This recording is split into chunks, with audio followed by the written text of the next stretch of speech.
Labą dieną, Restonalizės klausytojai. Šiandien esame labai linksmoje kompanijoje, moterų kompanijoje ir kalbinsime Patriciją. Su Patricija susipažinome ne taip jau ir seniai, matėmės daug kartų įvairiose parodose, vyno, mugėse, bet visą laiką prie Patricijos ir stendo neįmanoma prieiti. Tikrai. Bet jau kai priėjom, tai labai maloniai, fainai bendraujam ir šiandien kalbinsim įvairiomis temomis, kaip ir visada. Pradėsime turbūt nuo pradžių, tai kaip mes atsidūrėme, tiksliau tu atsidūrei ten, kur dabar esi.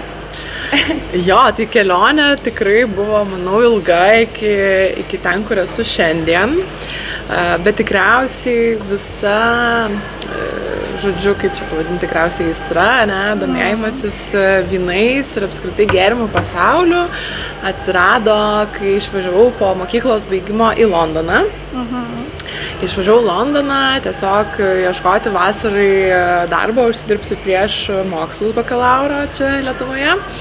Ir pakliuvau į tokį ganėtinai neblogą prancūzišką restoraną, dirbti padavėją ir turėjom labai daug treiningo, žodžiu, vynų derinimo su maistu. Ir šiaip, taip skamba tikriausiai juokingai, bet nuo vaikystės man jau buvo įdomu labai, gal nebūtinai alkoholis, bet visas kvapų pasaulis, žodžiu, mane labai žavėjo kvepalai. Va tą, ką dabar darė mane.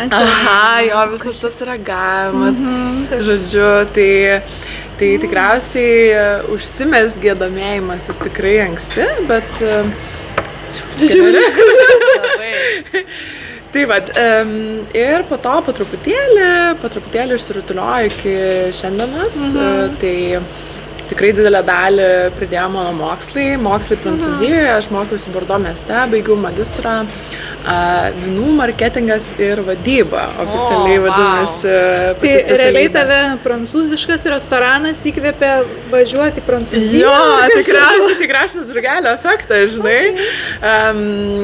Susidėliojo gyvenimas, tiesiog, kad Prancūziją tai išvažiavau dėl meilės. Viskas, kas su Prancūzija, vynas, meilė, kvapai, skoniai. Jo, tai taip, jeigu oficialiu ta versija, tai išvažiavau dėl meilės, kadangi su tuo metiniu draugu po bakalauro studijų išvažiavom ten keliauti 3 mėnesius ir po to jau sutarėm, kad kartu mokysimės magistrą, žodžiu, gyvensim Prancūzijai.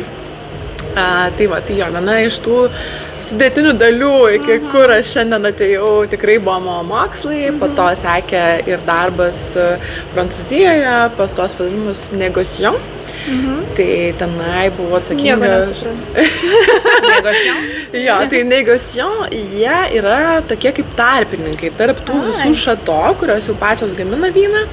Ir toliau jau viso pardavimo, ar ne? Tai kur yra jau prancūzų rinka atskirai, aš labiau dirbau su eksportu. Tai dirbau su visom įmanomam rinkom ir buvo ir Karibai, ir Japonija, Afrika, aišku, Europa visa.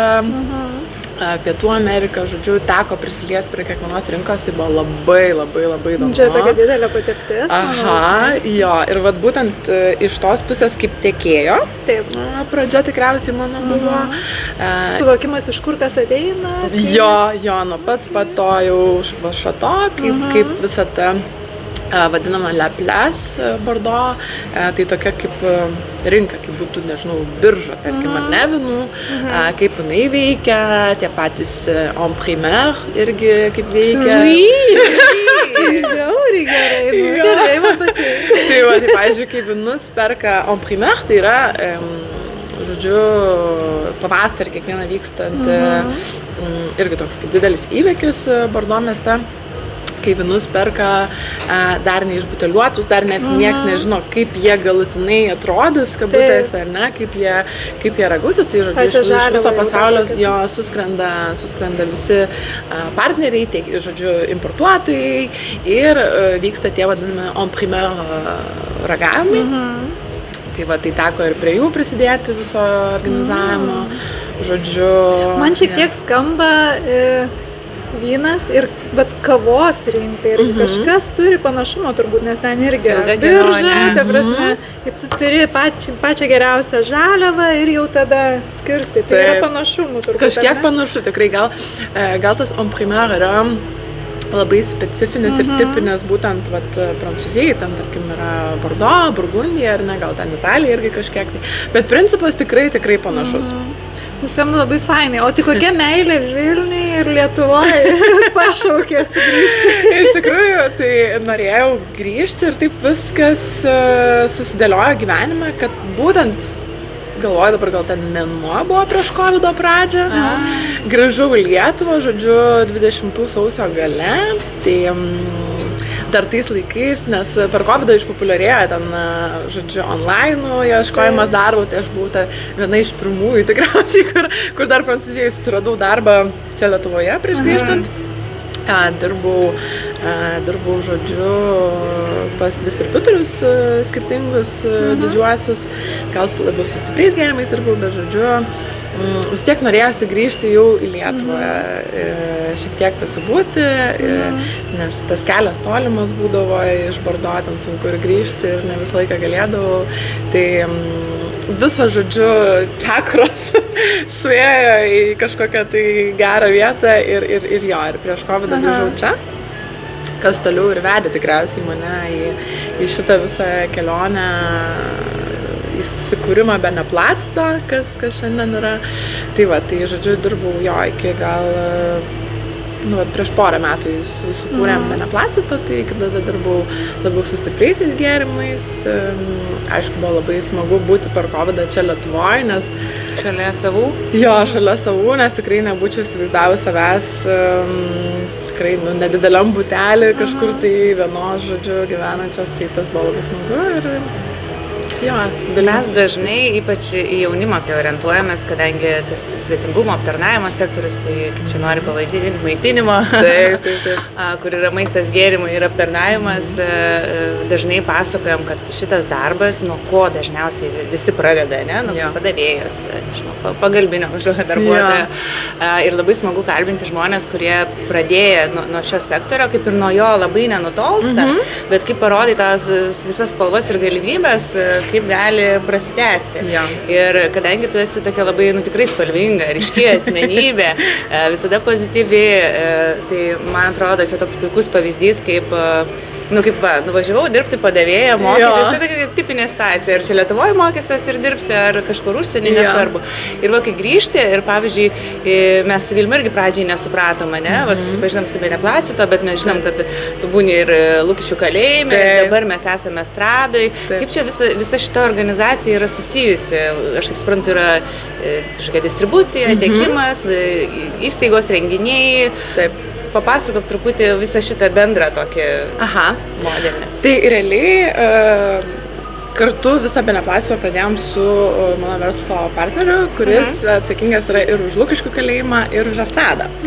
Tai iš tikrųjų labai yra smagu bendradarbiauti ir būti toj visoj šeimoje, gal net pavadinčiau, ir Lukiškių kalėjimo, ir estrados, kas leidžia turėti ir sandėlį pačiam Vilniaus centre, ir ofisą, žodžiu, ir dalyvauti visose renginiuose, koncertuose.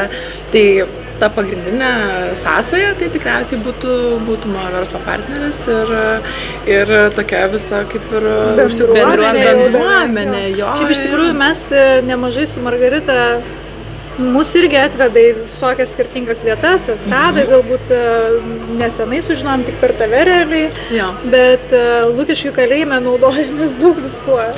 Ir Blusturgių, ir žinom, kad ten pirtis ta nuostabioji, tai prasme, kad tai yra tokia kaip širdis. Ir manau, kad kiekvienas žino, tai labai smagu iš tikrųjų. Aš turiu klausimą. Taip, klausau. Taip, man labai nuskambėjo smagiai tavo patirtis, ta pirmoji išvykus, prancūziškas restoranas. Taip. Tai iš tavo pasakojimų suprantu, kad jie investavo į tavo žinių, tobulinimą, ar ne, kad tu žinotum, kas tai yra, kodėl tam restorane ten būtent tas vynas ar maistas. Matydama Lietuvos rinką, ar tu matai, kad čia yra investuojama pakankamai ir galbūt galėtum palyginti tą prieš tai buvusią kažkokią patirtį, nežinau, arba žinias ir ar visgi jau investuojama labiau? Nu, tai vat, kaip tu galėtum palyginti? Jo, faktas, kad aš kai pradėjau visą kelionę, tai jau buvo way back, jau yra tų metelių. tikrai yra tam tikras laiko tarpas praėjęs. Tai lyginant galbūt tuo metu, kokia buvo situacija Lietuvoje, aš sakyčiau, kad tikrai yra didelė pažanga, didelis žingsnis į priekį. Tikriausiai gal nėra visi, ar ne restoranai, bet didieji arba tie, kas gali sau leisti, tai tikrai yra smagu žiūrėti, kiek restoranai investuoja į savo stafą ir jį brangina, nes tikrai galim, atrodo, pasakyti, kad šiais laikais yra labai sunku surasti ir žmonės dirbančius šitoj pozicijoje, jeigu taip galima pasakyti, bet tikrai yra, dabar neišvardinsiu tikrai visų, bet yra didieji. Bet pasikeitusi, ar ne? Labai pasikeitusi ir ypatingai kalbant apie sommelier, ir apskritai gėrimų visi specialistai, aišku, jie patys investuoja į save, kad tobulėtų, bet patys restoranai ir siunčia ir į keliones tikrai, ir į tuos pačius šato, ar net, ar ten, nežinau, į tolimesnės kažkokias keliones, nežinau, Japoniją, ar dar kažkur tai tas yra labai smagu matyti, aišku, gal nesulyginsim Londono ir Lietuvos, bet mane tai labai žavi ta pažanga, jo. Aš irgi, kai turėjau savo patirtis, mano pirmoji patirtis buvo padavėjos pozicija į restorane. Tai dažniausiai tuo metu, čia irgi prieš daug ateini ir tai eik. O ką man čia pardavinėti? Ir užsisako raudoną vyną, atsimenu, o kiek sakau, 100 ar 100 gramų, nežinau, kokie pilsto dabar. Jo, tai labai smagu, iš tikrųjų daug jau vietų investuoja, bet vis dar yra, mes su Margarita, kadangi nemažai vietų aplankom, tai būna dar tokių situacijų, kur žmonės nežino, neragavę, ką pardavinėja ir nežino, ką pasakyti žmonėms. Bet mes visada rekomenduojam ir žinau, kad jūs tą irgi darot, kaip Beneplacito, jūs tiesiog nemokamai galite atvykti, paaiškinti, papasakoti, kas, kaip mes irgi sakom, sutaupykit, jeigu negalite leisti savo mokymam ar siūsti kažkur, sutaupykit, paskambinkit tiekėjam, jie atvažiuos, papasakos. Su mielu noru. Ir tai padidins pardavimus. Bet kokiu atveju. Faktas. Mes Beneplacito visą laiką kiekvienam naujam klientui, nes man tai yra labiau kaip toks savaime suprantamas dalykas ir kaip mano pareiga visų pirma susipažinti su visų stafu, tai irgi ta mažytė bendruomenė galbūt to paties restorano, pamatyti žmonės, kurie ten dirba, nes man nesuvokiama yra, kad tu ten tiesiog išrašai sąskaitą, išsiunti užsakymą ir viskas, maždaug jau tavo darbas baigtas. Jo.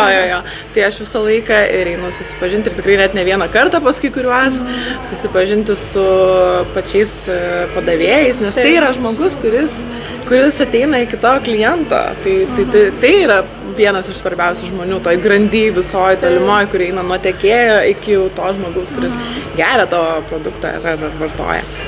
Tai visą laiką bent kartą pravedam mokymus, duodam paragauti, kadangi tai yra lengviausias kelias. Ir pagrindas, nuo ko prasideda žinojimas, nes tu šiaip nesužinosi. Ne. O kombučios užteko tik paragauti, pasakot nereikia, nes tikrai skanesnės. Aš anksčiau galvojau, kad aš nemėgstu kombučios, bet jinai tiek dabar turi tų rūšių ir turbūt iš gerėjo, nežinau, kaip čia pasakyti, kad jinai man tokia skani kaip limonadžiukų.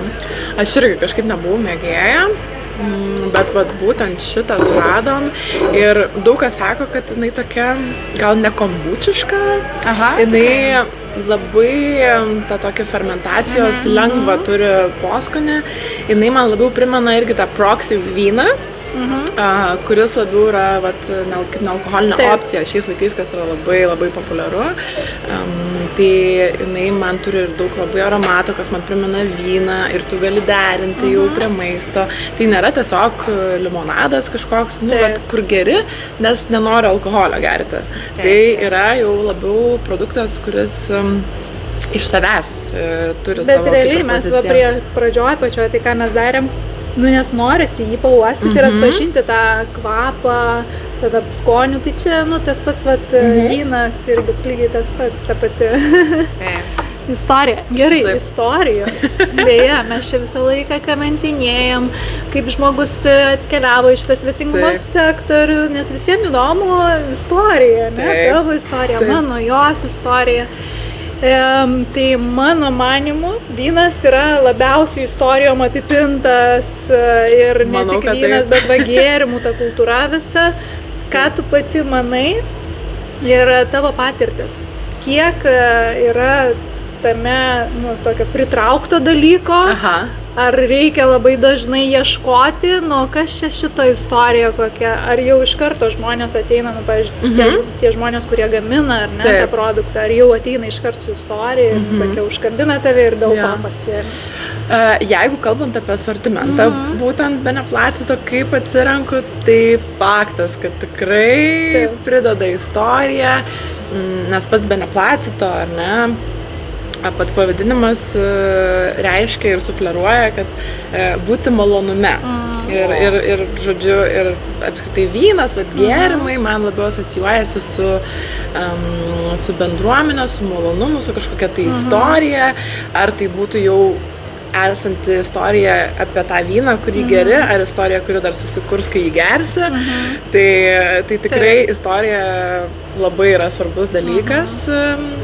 Būtent šitoj sferai, gal net sakyčiau, labai natūralių vynų pasauly tikrai yra svarbu. Aišku, jos skiriasi nuo galbūt tokių labai konservatyvių vyndarių, bet aš manau, kad istorija vis tiek tai yra vienas svarbiausių dalykų. Aišku, turi būti ir skonis, ir išvaizda, bet šiais laikais manau, kad ypatingai žmonės keliauja daug.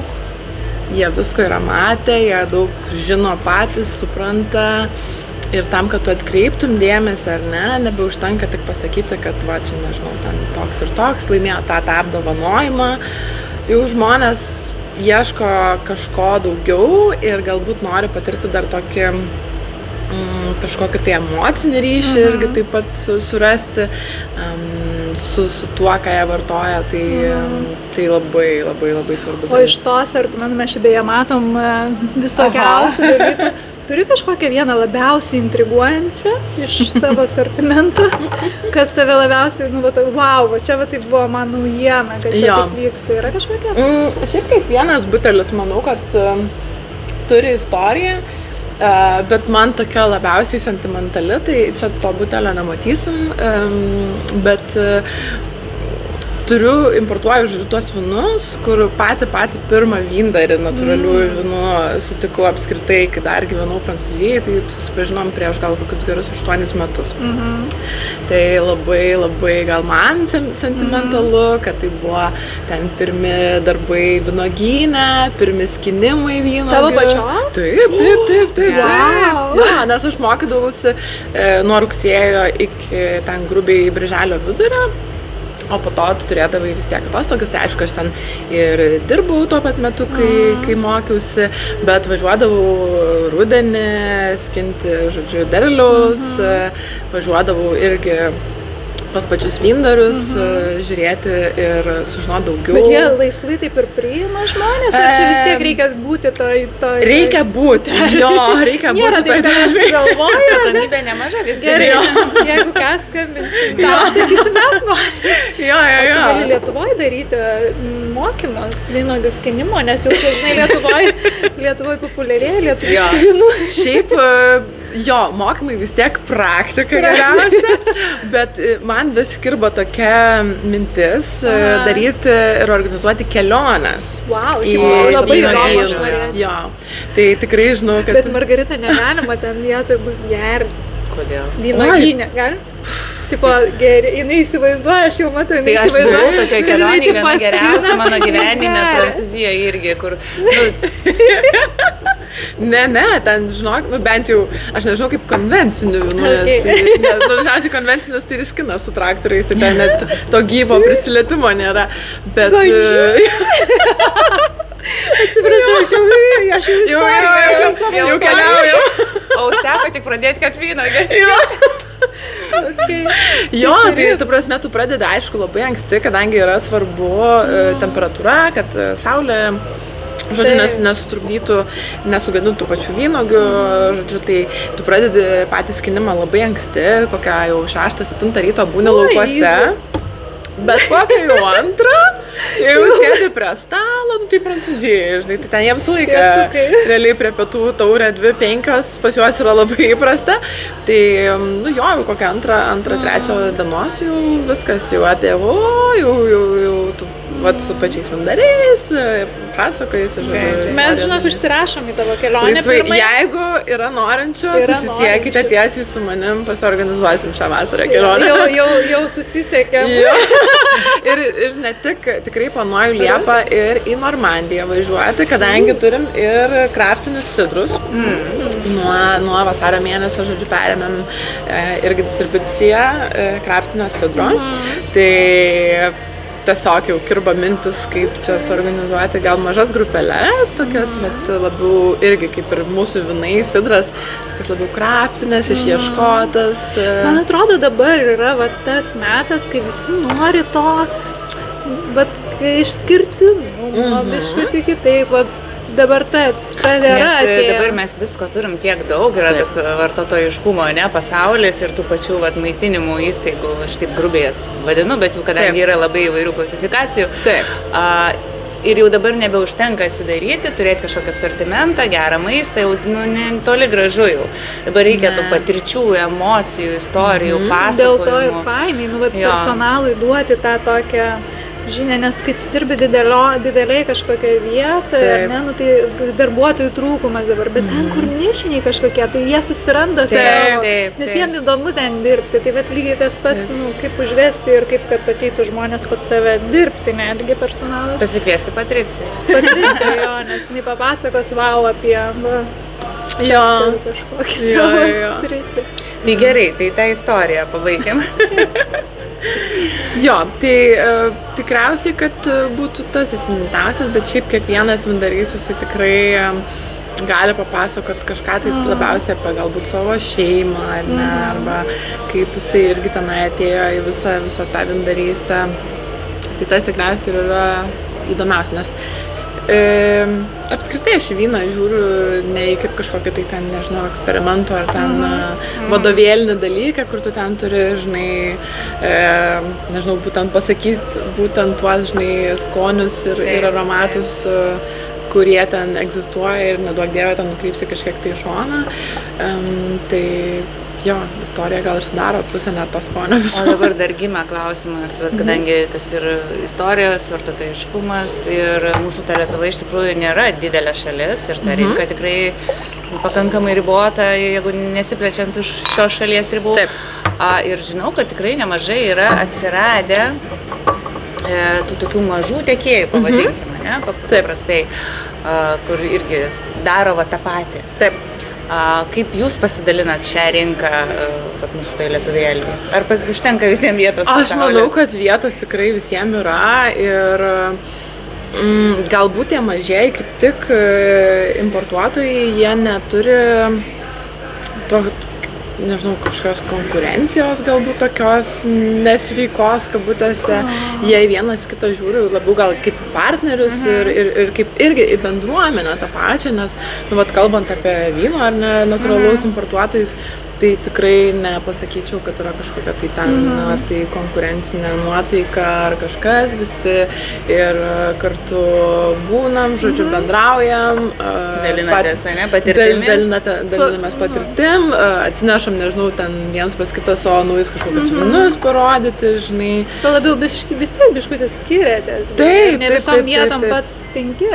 Visiškai teisingai, taip, nes kiekvienas importuotojas ir tikrai yra pas mus labai stiprių žmonių su irgi labai didelę patirtim, ypatingai vat, natūralaus vyno pasaulyje, kur tu viens iš kito mokaisi ir kiekvienas atsineša labai tam tikrą specifinį ir portfelį tuo pat metu. Vienas galbūt ten tik tai Portugaliją importuoja, kitas tik Prancūziją, kitas dar ten kažką tai. Tai man atrodo, kad labai visi gražiai pasiskirstom ir Ir aišku, daug yra tų importuotojų, bet kas ir yra smagiausia, nes aš prieš ten kokius 8-9 metus, kai dar buvau Prancūzijai, aš niekad negalėjau pagalvoti, kad Lietuvoje tiek turėsim skanaus, gero, kokybiško, natūralaus vyno. Nes galbūt tada ten buvo gal vienintelis vienas tik tai importuotojas. Ir Lietuvoje dar tada nieks net nekalbėjo apie natūralų vyną, kaip kalba dabar. Tai aš tai labai džiaugiuosi tik tai dėl to. Kiekvienas turim savo galbūt tam tikrą nišą ir labai gražiai bendraujam ir išlaviruojam visi kažkaip tai. Man, kai buvo kalbama su Margarita apie tave, tai man iš karto, žinai, tas etiketės, grožis, išskirtinumas, nes jūs turite tokį išskirtinumą, tai yra skardinė, kas yra vynui toks... Taip. Nu, man jau faina, bet dar pradžioj buvo toks skardinė ir dar kitas etiketė, nes nežiauriai faina, ryški ir tokia, kur tu jau iš etiketės istoriją turi kažkokią. Dėl grožio jau gali pasidėti. Jo, kaip, ar tai yra tiesiog tų žmonių, kurie gamina tą vyną, ar čia yra ir tavo kažkiek indėlio? Mano ne. Apskritai galiu sakyti, kad natūralių vynų gamintojai, jie tikrai gal mane ir patraukia šiek tiek. Crazy tokie. Standartiniai. Taip. Tas nestandartinis požiūris į vyną ir tas laužimas taisyklių, laužimas stereotipų, kad, nes aš atėjau iš to labai, kaip pasakyti, konservatyvaus mokymo ir klasikinio, nes nėra labiau klasikinės vietos negu Bordo, tikriausiai visam pasauliu, kur žmonės žiūrėtų labai tam tikrų žvilgsnių ir kampų į vyną. Ir tada atsirado toksai kaip ir proveržis, kai susipažinau su tais pirmaisiais natūralių vynų gamintojais, man įvyko toks lūžis ir aš supratau, kad wow, gali būti kitaip, gali būti visiškai toks pankovas požiūris į vyną, kas mane žiauriai patraukė. Tai liko ir ta dalis to tradicinio mokymo, bet šiaip tos visos etiketės ir visas gamybos požiūris ir visa filosofija mane labai patraukia. Bet jau čia yra pačio vyndario arba, tarkim, jeigu kalbant apie tas skardines, apie Juice brandą, prekinį ženklą, tai čia jau yra jų indėlis.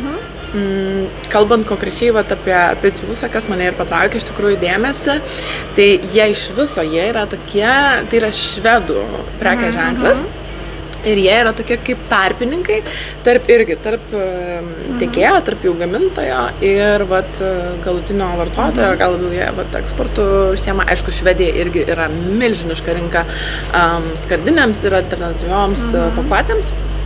Tai bet jie bendradarbiauja su menininkais iš tikrai viso pasaulio ir meksikiečiai, ukrainietis, vienas menininkas, amerikietis, žodžiu, visas pasaulis.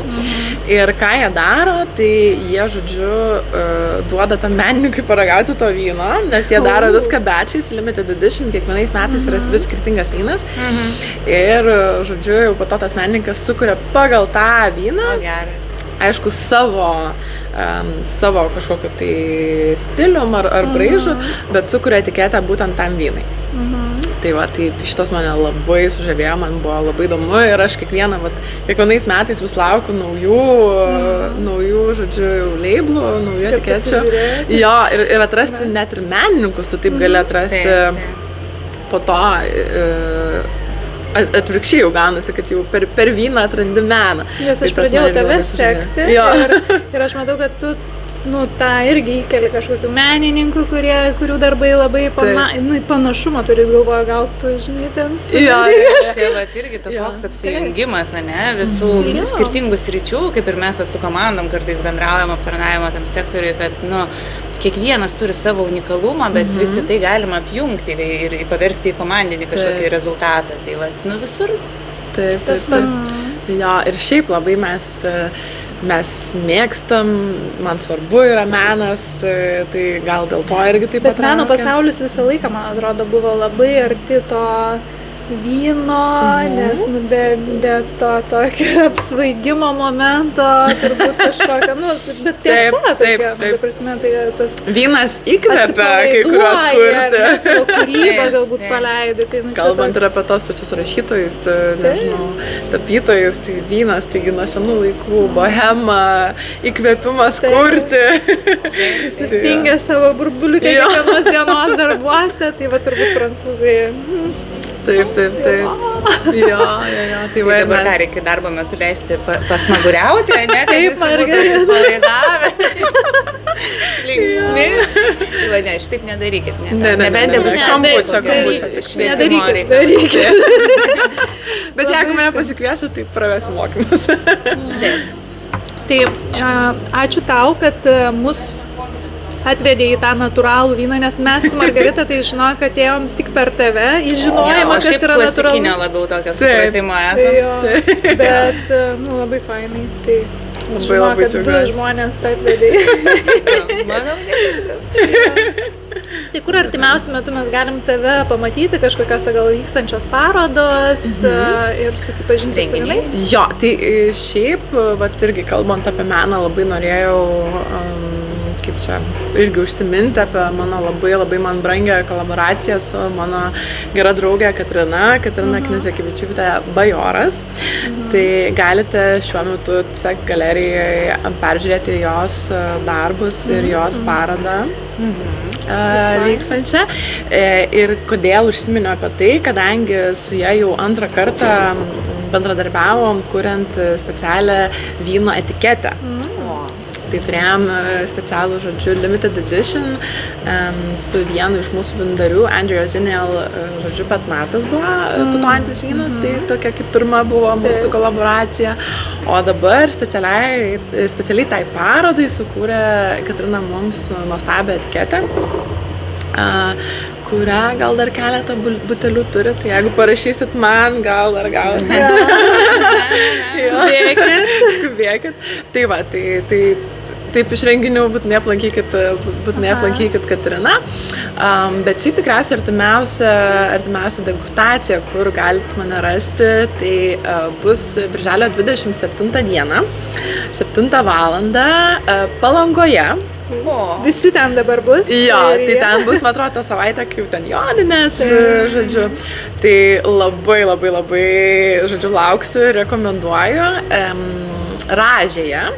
Tai dabar tenai visa Ražės terasa, jau oficialiai galiu pasakyti, kad tampa baru Naglis. Tai susimatysim tenai, ragausim vynus, šnekėsime. Gal ir susimatysim. Grįžus iš kelionės. Gerai. O, tai va. Mano gimtadienis bus 25, tai po 2 dienų bus pats tas. Man gal dovanų kolegė padovanos kelionę. Aš pakviesiu dovanų į degustaciją. Jo, tai tokia iš jau suplanuotų degustacijų tenai, bet tikrai būsiu pajūryje, nes visas pajūrys dabar pagrinde mezgasi, tai tikrai bus daug mokymų, jo, Nida, Palanga, žodžiu, tikrai būsiu toj pusėj. Su degustacijom, kurias organizuojam vasarą, šiek tiek gal sustabdom reikalus, nes vis tiek visi labiau pajūryje būna, norisi gal tokio neįpareigojančio. Jo, neįpareigojančio kažkokio koncepto, bet jau nuo rudens taip pat irgi grįšim į darbus su degustacijom. Tai va, bet labai kviečiu visus pasekti socialinėse medijose Beneplacito, tai ar Facebook'e, ar Instagram'e. Ar mane, žodžiu, tiesiai... Visus rekomenduoju, ten iš tikrųjų žiauriai įdomu. Krizį idėjų sugalvoju. Ar parašyti dėl kelionių, ar dėl vyno, ar dėl... Žodžiu, pasirinkimo, tai norsim, o dar mes gal kokius mokymus bendrus kada sukursim. Jo, taip, ar degustacija. Jo, vynas ir aptarnavimas, ne? Degustacija, pavyzdžiui, su gėlėm kada nors dar. Būtent. Žodžiu, tai... Nebus nuobodu. Arba šiaip tiesiog, jeigu pamatysit gatvę, užkalbinkit, sakai, labas Patriute, aš žiauriai apsidžiaugsiu. Ok, tai ačiū tau labai smagu buvo tave pakalbinti. Mes dar pakalbėsim iš karto. Ačiū. Iki. Visa.